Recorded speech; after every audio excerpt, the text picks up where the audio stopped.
Okay, good afternoon. My name is Kevin McMahill. I'm the sheriff of the Las Vegas Metropolitan Police Department. I'm here to give you really a brief update on what occurred on Las Vegas Boulevard this morning. As you know, we just had our New Year's Eve event where we successfully protected the city, where over 400,000 people were here last night, and that changed this morning at about 8:40 when a 2024 Tesla cybertruck pulled into the area valet of the Trump International Hotel. Very quickly thereafter that, the driver, who was the sole occupant of the truck, we saw what looked like maybe some sort of smoke, and then the truck exploded. Smoke was coming from inside of the truck after we noticed the flash and the explosion, and I'm going to show you that first video. That's the Cybertruck parked right in front of the doors.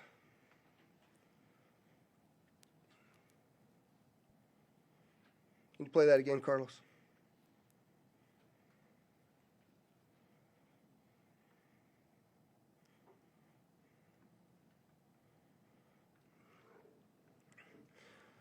So the individual that was in that truck is obviously deceased, still in the truck as we speak here today. Our fire department folks, Engine 12, a number of others, you'll hear from one of the fire chiefs here in just a moment, arrived very quickly along with my officers.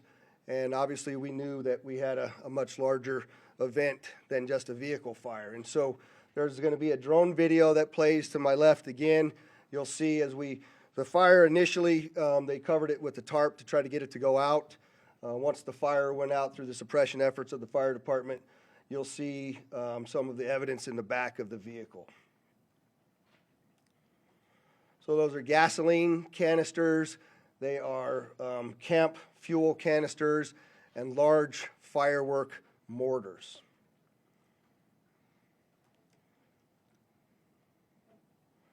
What I also would like you to pay attention to on that video, as you see that, it looks like the exterior of that truck is completely intact as it sits there. The fact that this was a Cybertruck really limited the damage that occurred inside of the valet, because it had most of the blast go up through the truck and out. In fact, if you look on that video, you'll see that the front glass doors at the Trump Hotel were not even broken by that blast, which they were parked directly in front of. You can see that in the video there.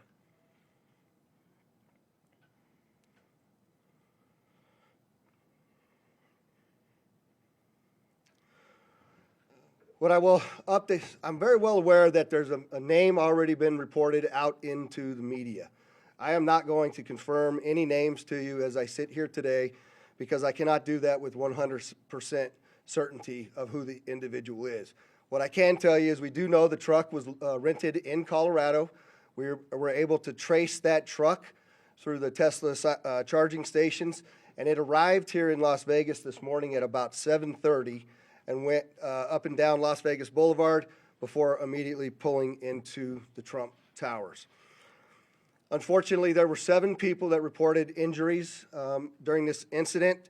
All of them still remain as minor injuries and were treated at UMC. I would like to thank the Resorts World, because as you know, we had to close down the Trump and evacuate it, as well as the Fashion Show Mall. And the Resorts World was very gracious in taking those hundreds of individuals in over there, housing them and feeding them prior to us being able to completely clear the hotel. The hotel and Fashion Show are back open for business. The Trump will remain closed as we continue this lengthy investigation as we move forward. I'm going to yield now to Chief Billy Samuels, but I'd like you to also recognize all of our exceptional elected officials that have come to support the police and the fire department and this community in remaining safe.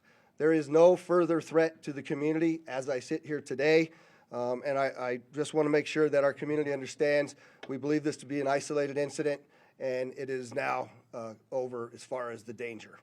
So, Billy?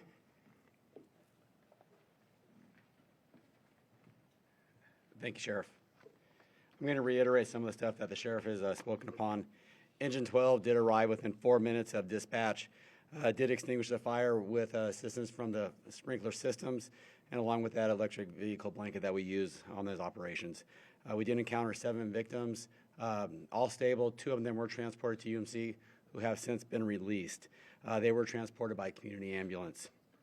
A total of 13 units from Clark County Fire with 26 personnel, and then 4 units and 17 personnel from Las Vegas Fire and Rescue assisted with this operation. We always do appreciate the support that we get from our hotel partners, as the sheriff was mentioning with Resorts World. RTC did lend us 10 buses so we can refuge the people that were evacuated from the Trump Tower. Community Ambulance for their transportation for us, Las Vegas Fire and Rescue, and Nevada Division of Emergency Management. And we do appreciate their support, so we can't do that without them. And like the sheriff said, last night was a huge success, but we are prepared for whatever comes our way. So thank you for that. And I will turn this over to Special Agent in Charge, Jeremy Schwartz. Good afternoon. My name is Jeremy Schwartz. I'm currently the Acting Special Agent in Charge for the FBI here in Las Vegas. The FBI is currently conducting an investigation on a vehicle explosion, as the sheriff had just shown you a little bit ago. That's being conducted through our JTTF, which is a Joint Terrorism Task Force. I want to make sure everybody understands that the task force is comprised of law enforcement officials from the entire valley here. We're not doing anything alone, and we wouldn't do anything alone without our partners, making sure that we're all in lockstep. We've learned from mistakes in the past, and we're not going to do that again. We have a great relationship with our law enforcement partners, and we're going to continue to do so. As of right now, our number one goal is to ensure that we have the proper identification of the subject involved in this incident. Following that, our second objective is to determine whether this was an act of terrorism or not. I know everybody's interested in that word and trying to see if we can say, hey, this is a terrorist attack. That is our goal, and that's what we're trying to do. We have a ton of resources dedicated to this right now, and again, we're doing it with our partners. We're doing it together, jointly, and we'll continue to do so until we figure out exactly what's going on. I think most importantly, as the sheriff already mentioned, we believe this is an isolated incident. We do not believe that there's a bunch of folks out there supporting this or helping this, and we don't believe that there's any other danger to the community right now. But again, over the next few hours and days, we will continue to do our best to research that as much as we can and get to the bottom of this, and we won't stop until we're 100% certain as to what happened and why. Thank you. So I just want to clarify again so that I don't get these questions. We do know who rented the truck. We are looking at that individual, but I am not prepared to release the name of any of the individuals that we are looking at least until next of kin is notified and we have a 100% identification. So with that, I'll take any questions you might have. I can't see. Hi, Dana. Do you think it's a coincidence that there were these kinds of incidents on the same day, basically, in 2 tourism capitals? Do I think it's a coincidence? I don't know, but what I can tell you is we're absolutely investigating any connectivity to what happened in New Orleans, as well as other attacks that have been occurring around the world. We're not ruling anything out yet, Dana. Is there any possibility that this had a link to ISIS? There have been suggestions that the New Orleans attack might have. Yeah, so the question is there any links to ISIS? And I will tell you that we don't have any indication of that here in Las Vegas, no overt ISIS flag as was seen in New Orleans. But again, we are investigating every aspect of this, and if that comes to light, we'll certainly update you. I'm sorry, sir. What was the time between the truck's arrival and the explosion? About 1 hour was the amount of time between the arrival of the truck here in Las Vegas, or at least our first notification of the arrival and the explosion that occurred at the tower. How long was it in the porte-cochere before the explosion? It was only there for about, it was sitting in the porte-cochere for about 15 seconds before it exploded. Was that 15? Where'd Dory go?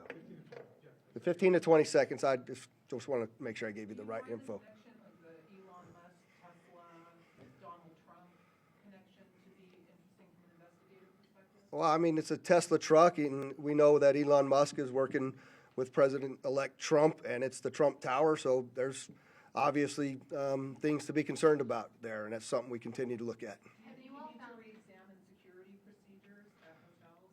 Yeah, so I'm glad you asked that question. Do we need to re-examine security procedures? We were very successful in the night before.